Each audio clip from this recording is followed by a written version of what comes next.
Hey everyone, hope you're all doing well. Welcome back to week 29, I want to say, of building Hogwarts. We are going to be continuing with the boathouse this week.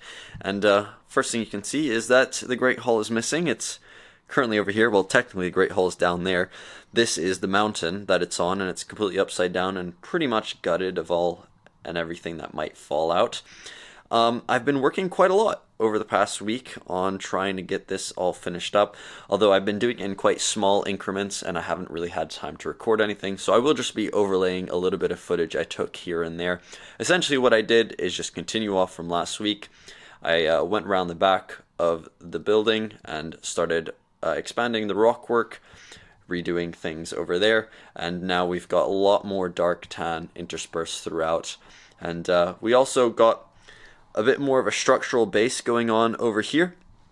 Everything is plated off on the bottom, it's secure, and around the edges you can see that I've now got these sort of trans-clear plates, and that's only to act as sort of when the water crashes up against the rocks and it creates that sort of foaminess around the edge. So that's what's going on there. I will just pick this up and put it back onto the mock so that I can explain better what's been going on. So with the Great Hall base back in the mock, you can see how it's all looking. And even better, and hopefully you guys can see this because the sun is quite bright, finally, after many months of winter, is I've got these trans blue tiles all the way around the edge. And that's just sort of the beginnings of the water, and you can see what it looks like mixed with all these trans clear plates. Now, the plates, where possible, I've tried to attach to the actual Great Hall kind of build, just so that it actually touches the rocks, whereas the water is just sitting underneath it. But for example, over here by the boathouse, it's all plated onto the base plate. So there's a bit of back and forth here and there of how I decided to do it. Now, while the overall Great Hall is much more structural now, there are a few problems in that, you know, these transclear plates are just hooked onto the bottom very loosely. So when I'm putting it down, I have broken off a few, for example, over here at the back. So that basically means that I'm going to have to be very careful about how many times I move this. That's not going to be a huge problem because once a mock is in place, it's very unlikely that I'm going to be picking up and moving the Great Hall all that often, because that's why I have it lifted off so you can see right into these spaces. And taking a look at the castle from this side, it is looking absolutely magnificent. I don't like to toot my own horn very often, but I'm really liking how this is looking. The decision to actually, well, really strong shadow there. The decision to actually change out the rockwork, integrate a little bit better, and finally start on this boathouse, it's looking like a part of the mock now. This was always sitting by itself, really lonely, and kind of looked like its own thing. It now feels integrated. The rockwork matches, and we're having a way to get down from the castle to the water, so the water feels a little bit more involved now. And now I spoke about this a little bit last week, but I have this little bit of a hodgepodge of rockwork where it meets the boathouse, and obviously this is at a 45-degree angle. So we're just going to do our best to tile off this area and make it look as seamless as possible. And then I'm going to, with the remaining blue tiles that I have, I'm going to try to stretch it all the way across the boathouse or the boathouse, the Great Hall, in the same way that I've done over here, so you guys can get an idea of what this would look like if it was actually sitting on the water. Alright, so I got all the way around to the back with the tiles, and well, you can't see it because most of the rockwork's on top of it, but I got all the way here, and I got to this point, and I saw this. I saw that that brick was not connecting up, and I was like, what on earth is going on here? What did I do? Long story short, I completely forgot that essentially by raising this bit, as we did by putting tiles and then by putting plates under it, there used to be this, well, there is still this ledge right here with tiles on top, so that this can sit over top of it and everything can look really seamless and well integrated. But obviously now that doesn't fit underneath it, so it was forcing all of these bricks up. So that's just one of those things that come about with changes like this, and I didn't realize that that happened. So we're going to have to modify this and potentially anything else that's further down that way that sort of touches this bit in order so that the Great Hall can slot into here. There's also a little bit of a challenge with actually getting this thing in here, because now the boathouse is in the way, so I have to almost like slot it in at an angle. So I'm going to make sure that however I modify this makes it well, makes it easy for me to pull the Great Hall in and out of, specifically for transportation. And boom, just like that, it is working. There's a little bit of a height difference, but that's only because I've got that whole problem with the table not being lined up. And I did also notice that there are some exposed bricks right there, so I'm either going to have to change up the colors or put something in the way to block them, because this is obviously where the 45-degree angle hits the regular orientation of the bricks, so we're just going to have to cover that up in such a way. It's probably easier to replace those, and I can cover this with a row of bricks right there. And also these ones right here, that is pretty darn obvious once you see it. So I'm just going to have to do a quick peek around the mock and see if there's any more of those. While I'm at it, go ahead and cover them up. Alright, so hopefully you can see this because I can't. The sun is so bright, casting some serious shadows here. This corner is all finished up and tidied up. There's no more exposed bricks. Here's a look at what this sort of tile work all the way around the Great Hall looks like. Really, really nice. Now, I'm very tempted to almost just leave it as is, just almost have a trim around all the buildings and leaving the rest blue. So we'll see how this technique looks as I sort of carry it on towards the rest of the castle. I don't have enough really to finish doing all of that, but I could make a small order and just do the trimming around the rockwork just over there. Because the price difference between just doing a little bit of that and giving the effect of water, as you can see here, versus just completely plastering the entire base plate, is pretty significant, and I'm not sure if it's actually going to make a huge difference. Now, if it does, obviously I will make the right decision when it comes to that, but I am quite liking how it's looking right now. In any case, water is done for the moment. We now have a somewhat secure base. I'm going to plate off the underneath of the Great Hall, so that is actually being supported as well, because right now it's floating because we just lifted it up with a plate and some tiles. So we're going to match the level on the inside so that this doesn't kind of tip over on the inside. And you can kind of see here that wow. Okay then. You guys can kind of see here that there's some flex to the base plate, so I want to make sure that that is all gone, because once I start putting things back in here, the last thing I want is to break through the bottom and have almost the inside just separate from the outside. And then we will get back to the boathouse and figuring out how this staircase is going to look like. But before we get on to any of that, we have this. As every Lego builder loves to see an entire table full with bricks and pieces. Now this is not a Lego haul that I purchased. This is another one of those that I salvaged from my own Lego collection. I'm currently in the process of trying to move everything to where I'm currently at so that I can build and finish Hogwarts and obviously do other mocks in the future. Now that is quite a time-consuming process, so in the meantime what I did is you can see the suitcase back there. I basically filled an entire roller with everything I could possibly need that I thought of to finish Hogwarts. So this is not all my parts from back home, this is all my parts from back home that I think Hogwarts needs to make it as best as it can be. Now I don't want to bore you with the exact pieces and everything, but I will just do a quick overview. We've got a mixture of sort of plant pieces in this general area, as well as some pieces that I might be able to use for the water. Now these aren't tiles, these are the 1x1 round plates. I have used these in the past. There's also some of these, so anything to experiment with. We've got some different colors. This I was thinking of potentially modifying the Hufflepuff common room. We've got sort of a whole bag of gold pieces that I can hopefully use to embellish things. A whole mix of other colors. Here's some sort of specialty parts that I'll be able to fill up some of the interiors with. We've got a few other sets that I had in storage, some dark green, and some navy blue for the Ravenclaw common room, and a bunch of tiles. So these pieces should be more than enough to get us through to the end of building Hogwarts, the only exception being that we're probably going to have to place an order to finish off the water in some way or another. Haven't decided that obviously, but that will have to be done because I'm not going to leave it like this. Now, back to the Great Hall and the boathouse and all this going on over here. You guys can see a little bit of experimenting going on here now. I have to have 2 plates high in order to compensate for the height differences of, well, essentially putting all those plates underneath the rockwork and also putting these tiles. The only problem is once I've taken the Great Hall off, I can't really tell where the base plates stop and where the rock work begins. So I'm just being, well, a little bit cautious and not getting too close to that water. If I do find that there are areas towards the edges that need more support, then I will put a few more plates here and there.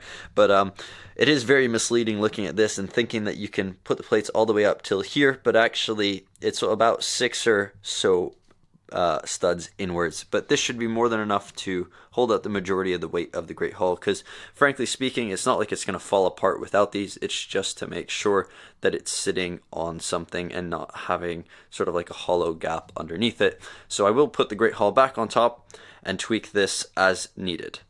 So I have very quickly separated the two halves of the table, and that's only because I was having a real problem in the middle right here, where you guys can see that there's a very large sway or large dip in the table from the weight of the mock. And basically the Great Hall was sitting right above this section over here.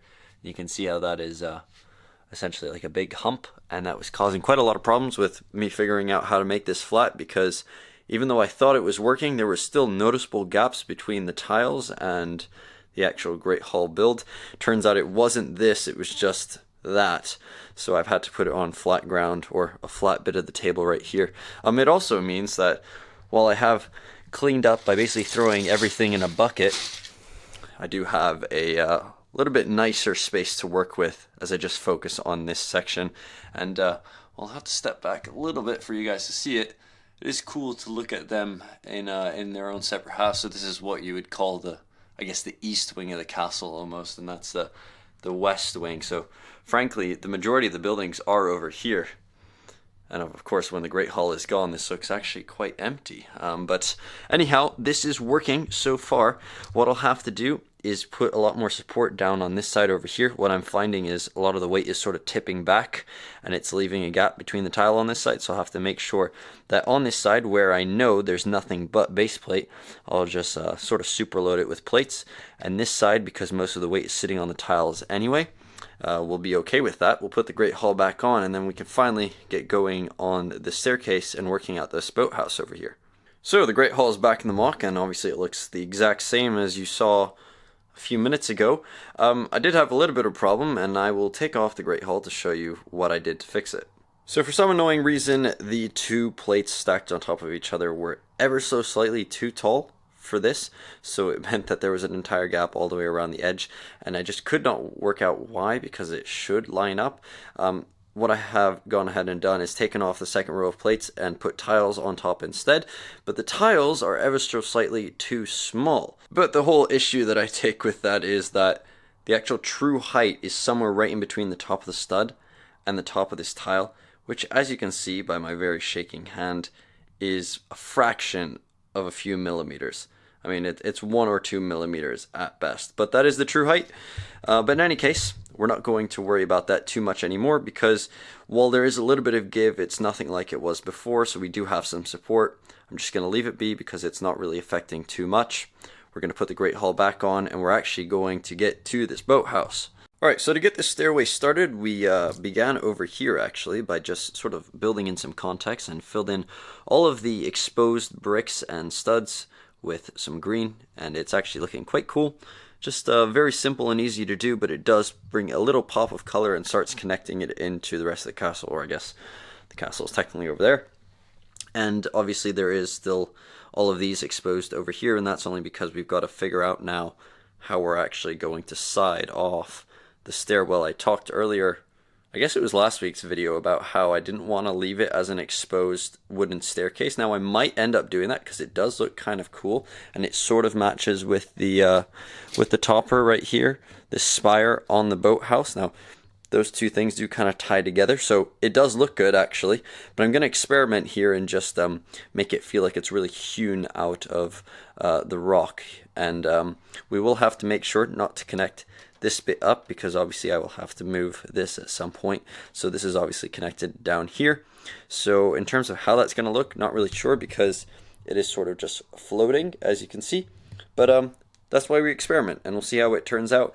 And I'm sure whatever we come up with will look pretty cool either way. I also found a very small amount of some more 1x2 trans light blue tiles, and I was able to, not a lot, but just sort of finish off the tiling around the edge here. So it's not really to the standard that I would like, but it's just to get a better idea at this point, and I do definitely think it was the right choice to go with these tiles. They make such a difference, especially right underneath the bridge over here. You can obviously see what it looked like before, and just a little bit of translucent clear plates to kind of emulate that foam with the tiles around it really makes it pop and just frames off the edge of Hogwarts. So the first step, as usual, is to just do a little bit of experimenting. So in front of me here, I've just got a little prototype of what this sidewall might look like. It's a very simple design, but I'm trying to take some general design cues from how I've used pieces before. So it's really copying essentially how I've